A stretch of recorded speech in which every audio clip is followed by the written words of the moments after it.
I'm Robert Costa in Washington, and this week on Face the Nation, the fall campaign season heats up. Politics enters a disaster zone. President Biden spent part of his Labor Day weekend touring damage left behind by Hurricane Idalia in Florida. Notably absent, potential rival and the current Republican governor of Florida, Ron DeSantis. Well, no, I'm not disappointed. He may have had other reasons. With 4 months to go until the first primary contest, we'll take a closer look at the state of the presidential race. GOP candidate Nikki Haley joins us. We'll ask her how she's keeping up as the former president continues to dominate the polls. And we'll speak with Vermont Senator Bernie Sanders, who recently delivered a speech in an early primary state, calling on the Democratic Party to do more for working-class voters. What about a potential independent ticket? We'll talk with former Maryland Governor Republican Larry Hogan, who is a leader of a bipartisan group that could launch a presidential bid. Will Hogan be on it? I have not closed the door to that. We'll have analysis from political strategists, Democrat Ashley Etienne and Republican Terry Sullivan. Then, as President Biden gets ready to travel to Asia for a meeting with world leaders this week, we'll hear from Commerce Secretary Gina Raimondo, who just got back from her trip to Beijing. What did she accomplish amid growing tensions between the U.S. and China? It's all just ahead on Face the Nation.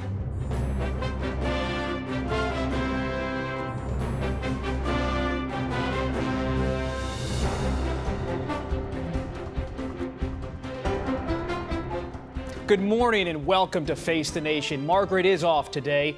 Labor Day weekend typically begins the unofficial end of summer and traditionally is when presidential campaigns ramp up. So we begin this morning with Republican presidential candidate, former UN ambassador, and former South Carolina Governor Nikki Haley. Good morning, Ambassador Haley. Good morning, Bob. Great to be with you. Ambassador, let's begin with Senator Mitch McConnell, the Republican leader, who appeared to freeze up before cameras in recent days for the second time in 2 months. His doctor then issued a statement saying McConnell, who was hospitalized earlier this year after a fall, is able to continue to work. Quote, occasional lightheadedness is not uncommon in concussion recovery, the doctor wrote. Ambassador, you said this in recent days. The Senate is, quote, the most privileged nursing home in the country, and McConnell needs to, quote, know when to leave. Do you believe it's time for McConnell to step down from his leadership position? Bob, I am completely for term limits. I'm completely for mental competency tests for anyone over the age of 75, and I'm not saying that to be disrespectful. Here you have Mitch McConnell, who's done great service to the country. You have Dianne Feinstein, who had a great career. You've got Nancy Pelosi, who's been there a long time. At what point do they get it's time to leave? They need to let a younger generation take over. We want to go and start working for our kids to make sure we have a strong national security, to make sure we have a stronger economic policy, to make sure that America is safe. And we can't do that if these individuals refuse to give up power. This is not just a Republican or Democrat problem. This is a congressional problem. And they've got to know when to leave. It is time to pass this down to a new generation of conservative leaders that want to take our country to a better place. So just to be clear, when Republican senators come back to Washington, should they have a leadership shakeup on the table, and should they talk about potentially having somebody else come in as the leader in the Senate? I want this for Republicans and Democrats. I want to make sure that they all know it's time to go. There's a reason the American people want term limits. It's because they don't want people staying there forever. They don't want people drunk on the power. They don't want people to think they're the only ones that know how to run Congress. Because right now, what has Congress done for you lately? We have an open border that's out of control. They're spending like drunken sailors. We've got continued issues, whether it comes with education, whether it comes with the debt, whether it comes with how we're going to have national security.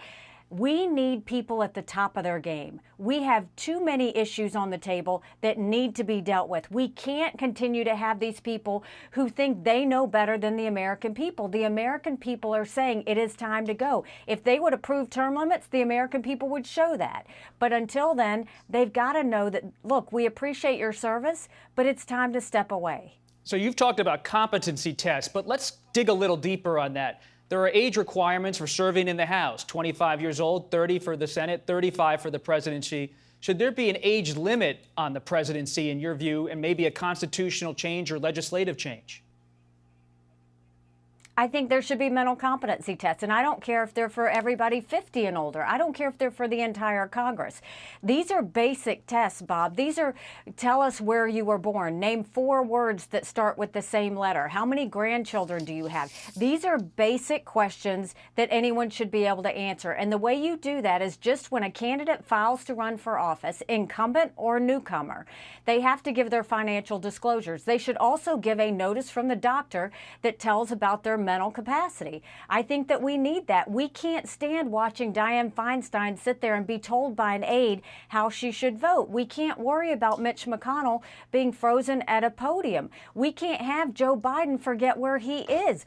Our enemies are watching all of this, and every time they have an instance like that, America is less safe because our enemies think we're out of control, and that's got to stop. You talked about spending. In just a few weeks, there's an important spending deadline in Washington. A potential government shutdown looms if they don't come up with a spending agreement to keep the government funded. Do you believe Republicans should take a hard line, and what exactly should they do with this looming? Well, I think Congress needs to do their job. You know, Biden has pushed us into socialism light. He's spending on every single thing, and they've forgotten the role of government. Government was intended to secure the rights and freedoms of the people.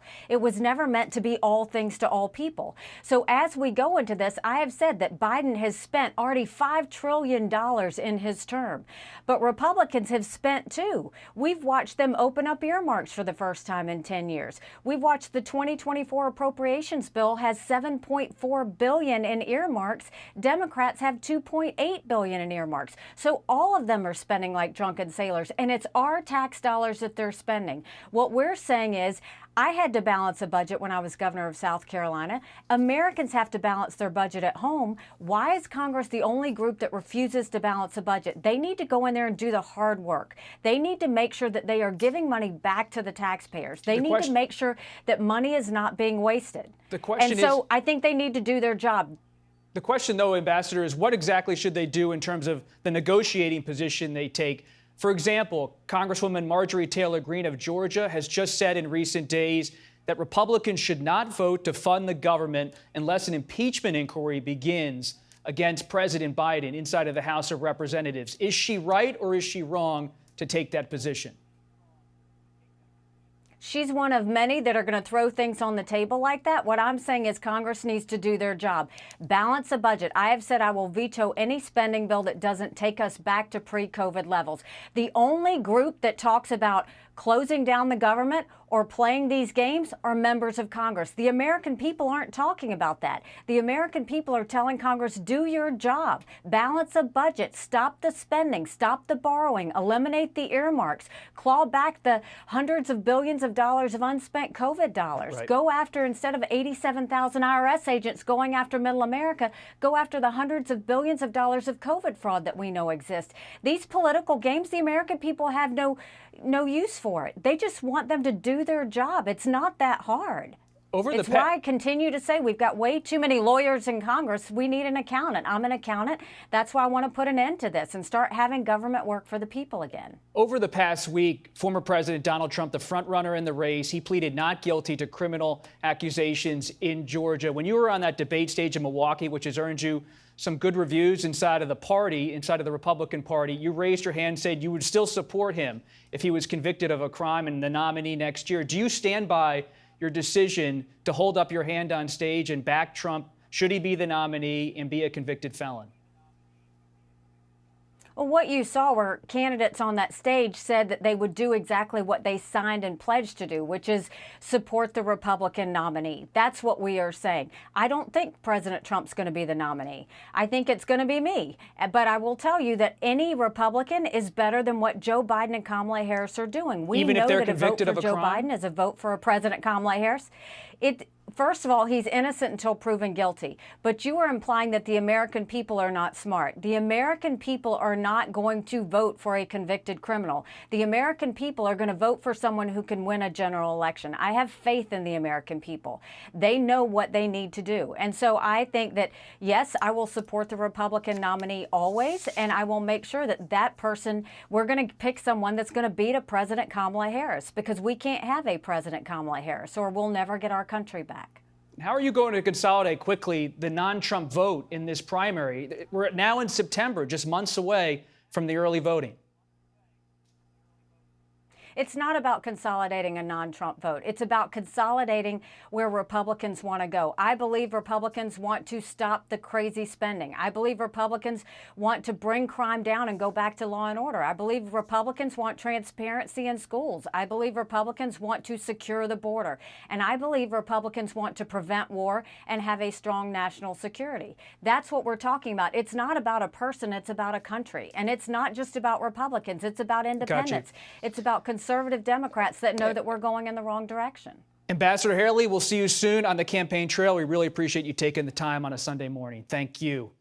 And we now go to Vermont Senator Bernie Sanders, who is joining us from Burlington. Good morning, Senator Sanders. We appreciate you being here. Morning, Bob. Senator, President Biden is touting the latest jobs numbers, but your recent speech in New Hampshire painted a bleak picture of the nation's economic reality. When you met with President Biden at the White House in recent days, what exactly did you tell him, Senator? And did you warn him, like you warned in New Hampshire, that, quote, Democrats must reject the corporate wing of the party? Well, Bob, what I have said publicly time and again is that President Biden and his administration have made some real progress in addressing issues that have not been dealt with in decades. We finally took on the pharmaceutical industry, and we're beginning to make some progress in lowering the cost of prescription drugs. A lot more has to be done. After years of talk, we finally invested in rebuilding our crumbling infrastructure, roads, bridges, water system. Manufacturing is coming back in America. So I think we're making some progress. But everybody knows that for decades now, not just under Biden, not just under Trump, but for decades now, what we have seen in America is an economy in which the very, very wealthy are doing phenomenally well, while working families are struggling. Today, Bob, we don't talk about it much. We have more income and wealth inequality than we have ever had in the history of the United States. This is way before Biden. But what we are seeing now is 60% of our people living paycheck to paycheck. We have a healthcare system which is totally broken. We pay the highest prices in the world for prescription drugs. We got 18 million households where people are spending 50% of their income trying to pay the rent or pay a mortgage. So we have some structural problems in America. The Biden administration has made some progress. We have got a long way to go. And what the Democratic Party has got to do is have the guts to take on corporate greed, which is unprecedented all over the economy. The people who own the large corporations are enjoying record-breaking profits. We got to create an economy that works for all, not just a few. Senator, you met with the president. You discussed these issues. You just heard from Ambassador Haley. She was attacking Vice President Harris. Are Democrats doing enough to support Vice President Harris as she faces these kind of attacks? Well, I think the issue is, are Democrats doing enough to win back a working class, which is leaving the Democratic Party? And what, in my view, Democrats have got to do is say, really, do you really want to vote for a Republican Party which wants to cut Social Security? We got to expand Social Security. Wants to cut Medicare? We have got to expand Medicare to include dental, hearing, and vision. We got a Republican Party out there that doesn't even recognize the reality of climate change. So I think, Bob, what this campaign should be about is a contrast between the ideas that work for the working families of this country and what the Republicans stand for, which is more tax breaks for billionaires and paying allegiance to the needs of corporate America, not ordinary Americans. But is the administration doing enough? I listened closely to your speech in New Hampshire. The administration's recently taken action on marijuana, for example, but should it do more with executive power? It's taken action on prescription drug negotiations with Medicare, but should it do more? I mean, you're out there saying they should be tougher. Yes. Bob, the answer is yes, it should. Some of it can be done through executive orders. A lot can be done through legislation. And what I think has got to happen, this is my own view, is I think what the president has got to say is give me at least 50 Democrats in the Senate, give me control over the House of Representatives. And by 50 Democrats, I mean real Democrats, not corporate Democrats like Manchin and Sinema. And if you do that, within 2 or 3 months, we're going to reform healthcare to move it toward a system which guarantees healthcare to all people, not just huge profits for the insurance companies. We're going to lower the cost of prescription drugs so that we're not paying any more than the rest of the world. We're going to rebuild our economy to work for ordinary people. And I think that's got to be the message. Contrast a progressive agenda for working people versus a Republican agenda. Senator, I know you don't like to talk politics, but you're the one who went to New Hampshire, an early primary state you've done very well in over the years. You support President Biden 100%. You've made that clear. But for any reason, if President Biden decides not to seek the Democratic nomination, is a run by Senator Sanders for the nomination on the table next year? Bob, I think we spend too much time speculating. I think President Biden is going to be the nominee of the Democratic Party. And I think if he runs on a strong progressive agenda, he's not only going to win, he's going to win by a strong vote. And I'll tell you why. Because when you look at a Republican Party, it's not only that you have a president, a former president who has been impeached twice, indicted 4 times. These are people who deny women in this country the right to control their own bodies. Really? Is that where we are in 2023? Not recognizing the reality of climate change, wanting more tax breaks for billionaires? That's what their agenda is. So I think that in any kind of serious campaign, President Biden and the Democrats will do quite well against that reactionary agenda. What do you say, Senator, though, to some of your longtime supporters who are frustrated because they don't believe the Biden administration's done enough?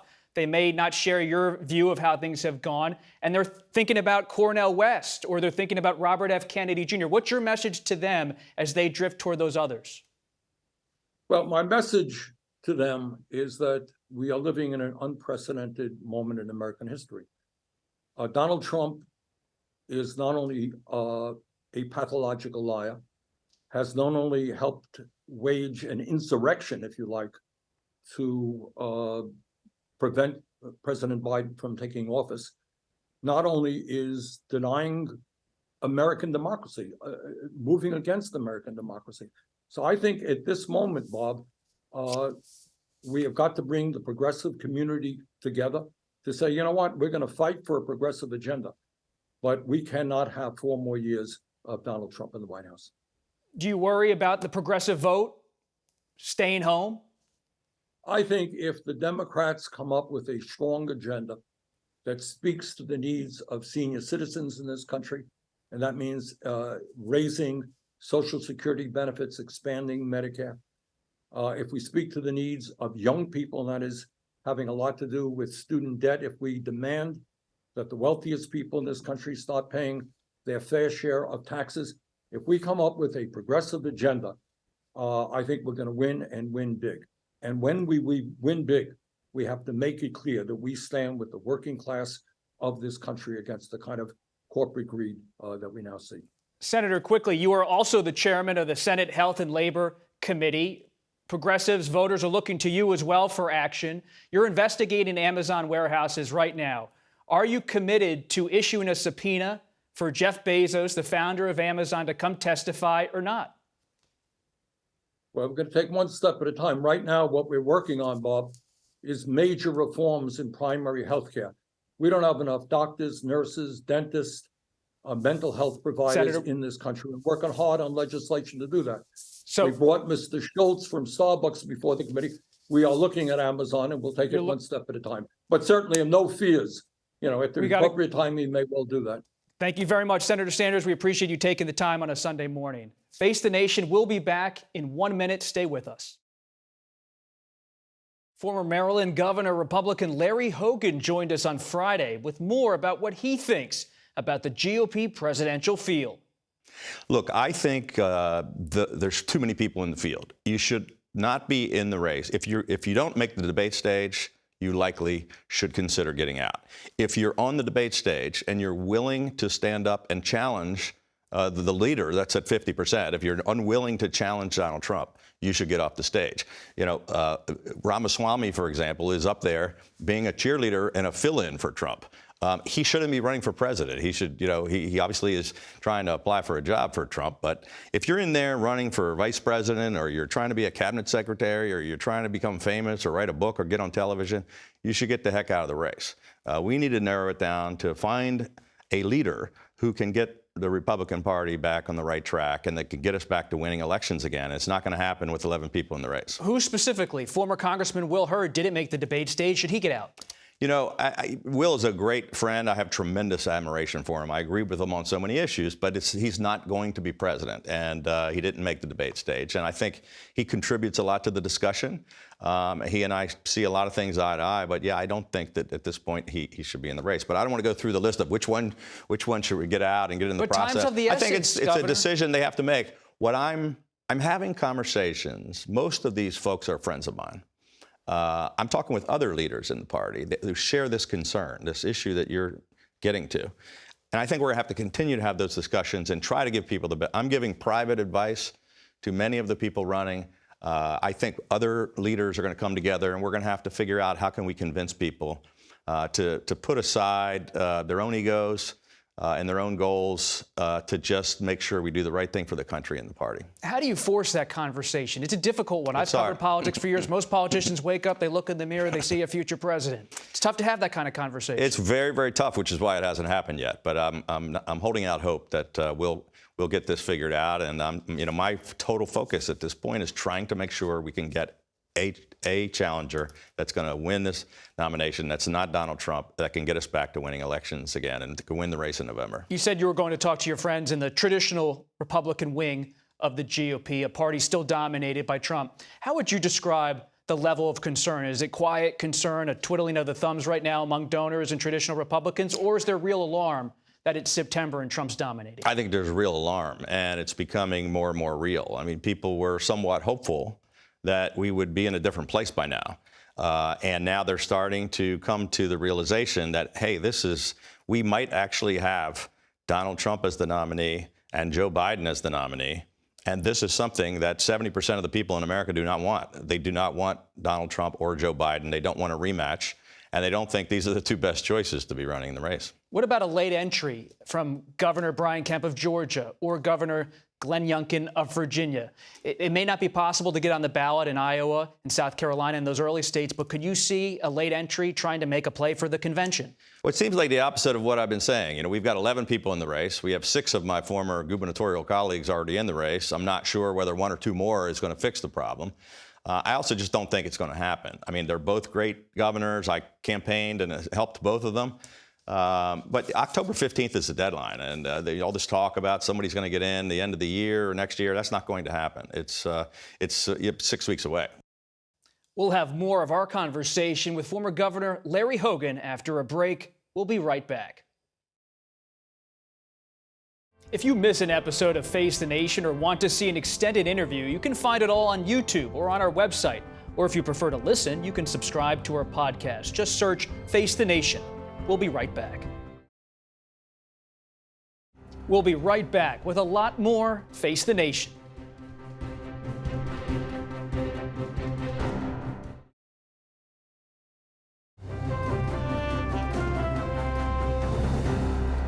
Welcome back to Face the Nation. Here is more of our conversation with former Maryland Governor Larry Hogan, who is an honorary co-chair of the bipartisan group No Labels, which could put together a third-party presidential bid. No Labels is not an effort to try to help Donald Trump and to be a spoiler for Joe Biden. I don't think there's a soul in this organization that's trying to promote Donald Trump. And you know, we don't get into the process and how and why. Basically, you got to figure out why are we in this situation? We're in this situation because we have 2 potential terrible nominees of the 2 major parties that 70% of the people in America don't want. That's what No Labels is about. It's a citizen saying, maybe we have to try something else. To the point you just made, does that mean a Republican like yourself, in your mold, perhaps, or even you, has to be at the top of the no labels ticket? Should there be a no labels ticket? I think we should only put together a ticket in the event that it's Trump and Biden. You know, I'm still trying to work to make sure we can get a good Republican nominee, and it's no longer necessary. But it has to be a good ticket that can actually win. You know, I would only be in it to win it. Nobody's trying to spoil anything. This is about actually receiving a majority of the votes. And I would say the last time we had somewhat of a successful third-party run, it was Ross Perot, who dropped out of the race and had all kinds of problems and came back in and still was at about 20%.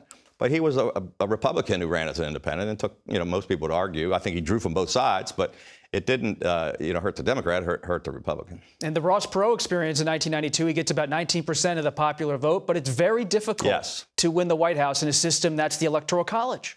It's very true. It's something that's never really happened. I mean, but we're at a point where we've never been in America, so we just don't know. And you know that things change. We have 8 months to figure this out. We don't know where we're going to be as a country. We don't know who the potential candidates might be, but it very well may be the first time in our history where the American public is really hungry for something like this. If people are frustrated with the Democrats and the Republicans, maybe they are looking for an alternative. But No Labels, the group you're the honorary co-chairman of, has not released its list of donors. They're under the cloud of the election law where they can not be disclosed to the public. Do you believe No Labels now or at some point in the future is going to have to offer Americans clarity about who's spending money on No Labels in order to win the public's trust if they want to move forward? Sure. Well, it's a tax-exempt grassroots citizen organization, just like thousands of others, and that's just what the rules are. They're not a political party. They don't have a candidacy they're behind. They're not backing anyone.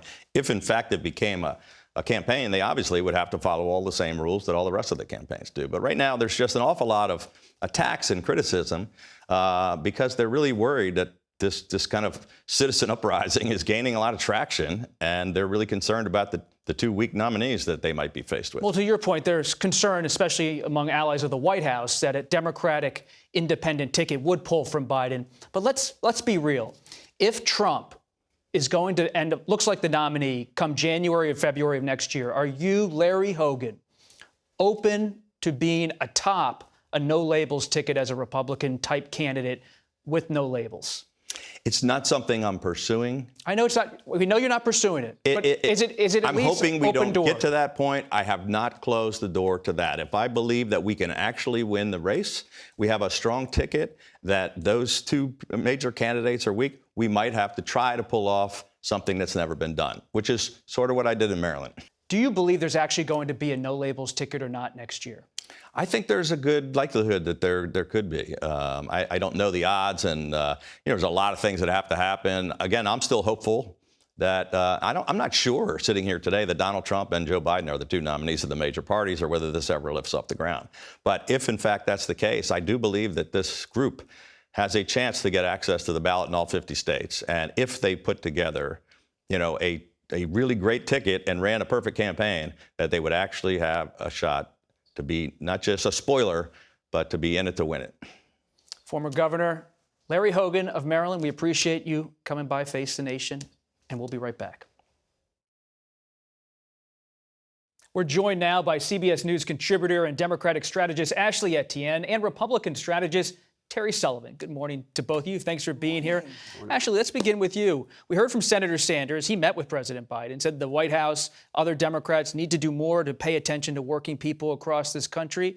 Is there concern inside the Biden administration, you worked inside of it, about their connection with working voters across the country? No, I watched the senator's interview. I mean, he opened up by giving the president a lot of credit for what he's done, negotiating to lower drug costs, record economic growth, 13 million jobs created, manufacturing's roaring back. So, yeah, I mean, I agree with the senator. We've made a lot of progress under this current president that supported working Americans, but there's still more to be done. There's no question about that. But what I do appreciate is he's acknowledged the president's great work and how he's done it really together with Republicans as well to move a lot of these big bills and big landmark legislation forward.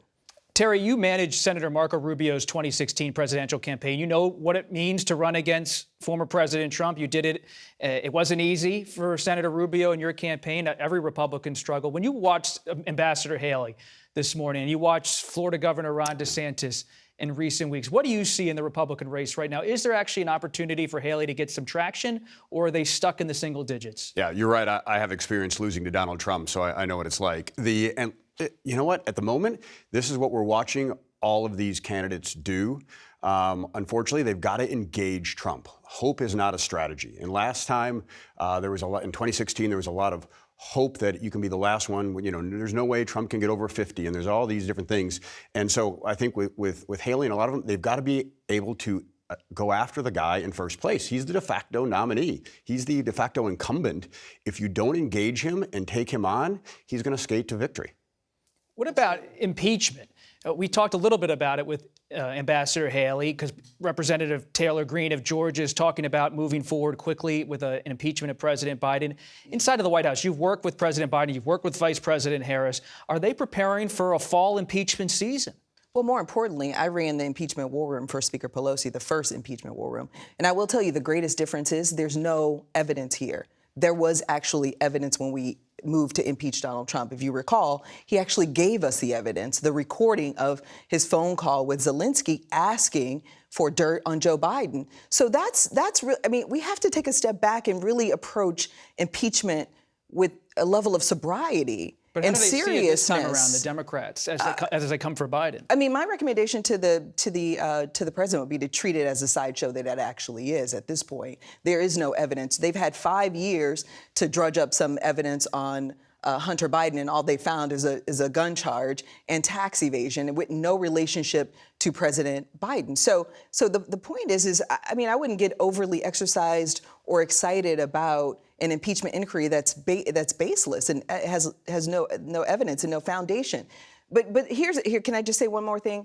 The problem that we have is this politics of retribution, right? The American people don't want it.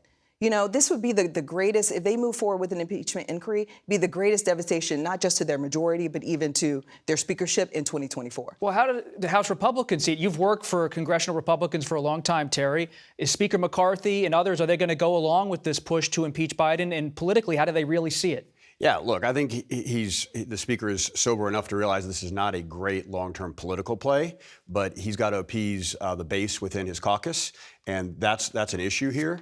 And we've seen it on both sides. Look, these impeachments don't help, dating back to Clinton, do not help the party that is doing the impeaching.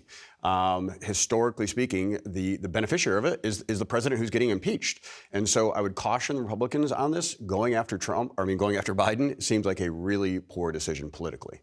And we talked at the beginning of the program about Senator Mitch McConnell. He's facing questions about his health. His doctor says he's fine to serve.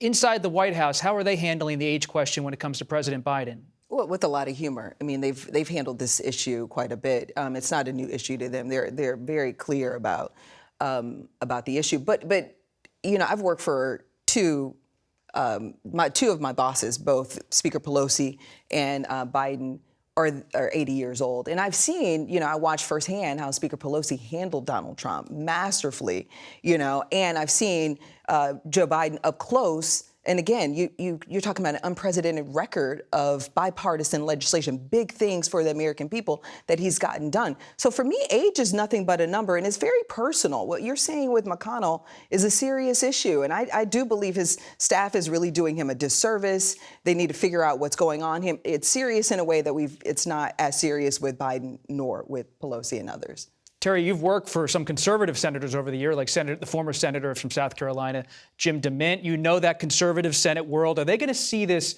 as an opening? For now, those like Senator Rick Scott are being pretty hands-off, but are they going to try to nudge McConnell out in the coming weeks? Yeah, look, no is the short answer. We've had very old United States senators since the first United States senators. This is nothing new, and it's not even really an age issue. If the argument is, I mean, look at Fetterman. So you've got it on both sides of the aisle. You've got older like Senator Feinstein. You've got this. Look, they're not inclined to push out one of their own on either side, clearly. When you look at the elections, we're always talking about 2024, but I'm paying attention to 2023, these off-year elections as well. You're going to have legislative elections in Virginia. Glenn Youngkin, the governor, the Republicans out there talking about them a lot.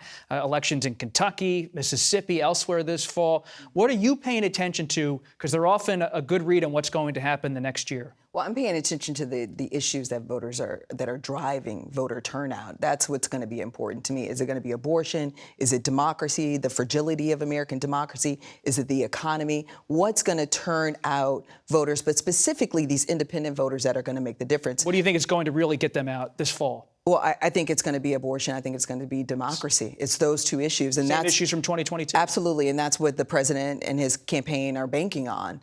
They're going to make those issues central to his argument. One, we know for a fact, well, according to polls, 70% of independents don't want a candidate who's anti-abortion. And when it comes to democracy, half the country believes that Donald Trump is guilty of having cheated the election. So those are going to be two issues that they're going to keep very central to the argument because it drives Democratic base, but it also drives independent, moderate Republican voters, and they're going to make the difference in all of these elections. Ashley's point about democracy brings up the question of former President Trump facing 4 criminal investigations, indictments. How is that going to affect not just the Republican race, and we've talked about that a ton, but how could it affect the general election next year? Yeah, who the heck knows? I mean, let's be honest, nothing that about Donald Trump's campaigns have ever been conventional or easy to predict. So I do think that we're in unknown territory here. And just as, oddly enough, half of America thought that being indicted was going to tank his campaign. The other half thought that it was going to be a rallying cry. It turns out it's the latter at the moment. I mean, since he's been indicted for the first time in New York, his polling numbers have gone up on the Real Clear Politics average. But they've gone up. You get a bump, but you don't get, you have to sustain the numbers. We're political people. It's all about the train and sustaining the numbers. We could keep this conversation going all morning. We might just do that. But for now, we'll be back in a moment. President Biden said last week there were positive signs in the August jobs report as wages outpaced inflation and the number of jobs added to the economy exceeded expectations. On Friday, we spoke with Commerce Secretary Gina Raimondo, who just returned from her visit to China, and began by asking her why CBS News polling shows the administration's economic efforts are not resonating with some Americans. I think the reality is that inflation still exists, and it is, something that people see on a daily basis when they go to the grocery store or pay their rent or pay their mortgage. And we have to know that, that's still a challenge for folks. That being said, if you look at where we are today compared to when the president took office, it's an unbelievable story of progress. We're among the strongest economies in the world. We all went through COVID, right? Europe did, China did, Asia did, yet we have emerged the fastest and the strongest. So I don't want to minimize what Americans are feeling, and that's why we get up and go to work every day. But this economy, by any measure, is doing incredibly well and much better than anyone could have predicted, I think, 3 years ago when we started. The White House is working with Congress to hammer out an agreement on a short-term funding measure to avoid an October 1st partial federal government shutdown. When you talk to business leaders right now, are they worried about this deadline and what a shutdown could mean for the U.S. economy? Yes, they are worried. They are very worried. They are, I think, in some cases frustrated that this is how government operates. What businesses need to be successful is predictability. Predictability, some semblance of, regular order. And so these sorts of disruptions that are mainly driven by politics, it's a challenge for the economy and have the potential to set us back. So I do hope that there'll be a speedy resolution. Secretary, you are the first Commerce Secretary in 5 years to be on the ground in China in recent days. What progress, if any, do you think you made on the ground there? I think we made a great deal of progress. In terms of concrete deliverables, I was able to open 3 specific lines of communication with the Chinese, which is a huge step forward. We haven't really had any contact in more than 5 years. So we agreed to share information about export controls. We agreed to open a dialogue on commercial issues, which is so important because China has not treated U.S. business fairly, and so we got to put those issues on the table. And we agreed to have exchange around trade secrets, another area where businesses deserve to know that their trade secrets will be protected in China. You said on the trip that, quote, increasingly I hear from American business that China is uninvestable because it becomes too risky. So what exactly did you get in terms of those assurances from the Chinese that would really give confidence to American business leaders? They said that they would talk to American businesses and begin to address these issues. Like, for example, one of the complaints I hear frequently from U.S. business, by the way, business who are used to doing business in difficult parts of the world, they say that, China's regulations are not at all transparent. They'll raid a business in March and not explain what went on for many months. They will arrest folks but not provide due process or tell you what happened.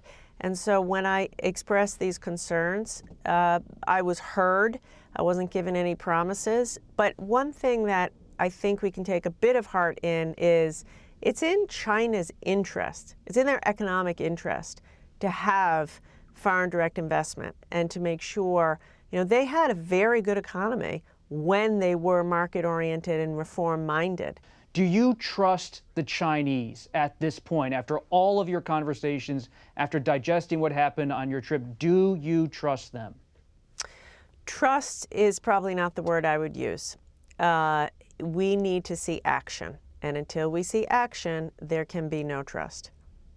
And they hacked into your own email account, so that might have hurt the ability to have a trustworthy relationship. Exactly. And I said that. Hacking my account erodes trust, undermining American workers by over-subsidizing certain industries erodes trust, treating American businesses unfairly on the ground erodes trust. When you were over there, did you get insights, if any, about whether the Chinese economy is slowing down, and how concerning would that be for the United States? I think there's no question that it is slowing down, and certainly they're having real significant challenges in the real estate sector, which they readily acknowledged when I was there. But again, to my mind, the facts are quite clear in this regard. When China was more market-oriented, open, a little bit more transparent, their economy did very well.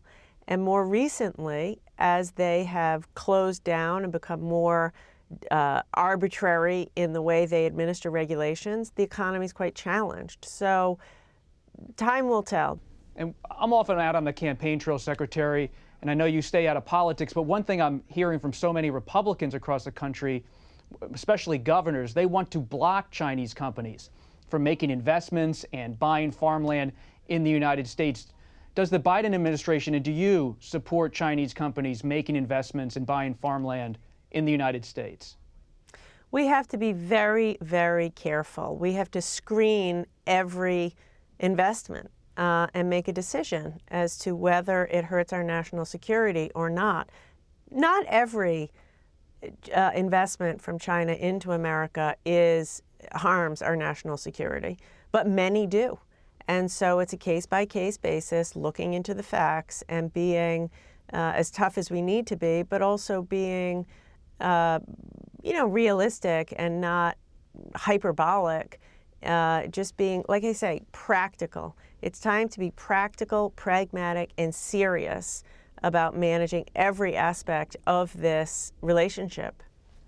Secretary Raimondo, we appreciate you taking the time. Thank you. Thank you. Have a great Labor Day weekend.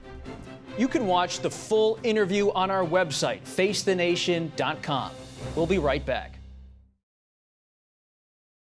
As millions of students stream back to school, there is concern over the mounting learning loss many children experienced during the COVID pandemic. Mark Strassman reports. Across America, the 3-year pandemic erased decades of incremental gains in public schools. and widen gaps between top and bottom performers. I hope that results like these are that wake-up call, right? Our kids weren't in school. Harvard professor Andrew Ho is talking about widespread learning losses. In one study, today's 3rd through 8th graders need roughly 4 months more instruction in math and reading to catch up to pre-pandemic students. The declines that we saw because of the pandemic won't just automatically undo themselves. Another post-pandemic issue, a doubling of chronic absenteeism in some states. After years of remote learning, millions of parents and kids see little point in going to school. Of particular concern, how to make sure that extra inequality that the pandemic caused doesn't become permanent. For many schools, it's shaping up as a daunting exercise in catching up. Pressure on teachers, pressure on schools, because there's no way kids can learn if there's no one to teach them. We are starting the school year with classrooms that do not have assigned teachers. It is a very real crisis. You can post a job and no one will apply. In 2021, the Biden administration gave school districts another $122 billion. 20% of that was earmarked for helping students recover academically. Among the spending, in-person and online tutoring. But experts say real gains will only come by working harder, faster, longer. The challenge right now is how to make that more appealing and to give the public a sense of urgency that we don't seem to currently have. That was Mark Strassman reporting, and that's it for us today. Thanks for watching. For Face the Nation, I'm Robert Costa.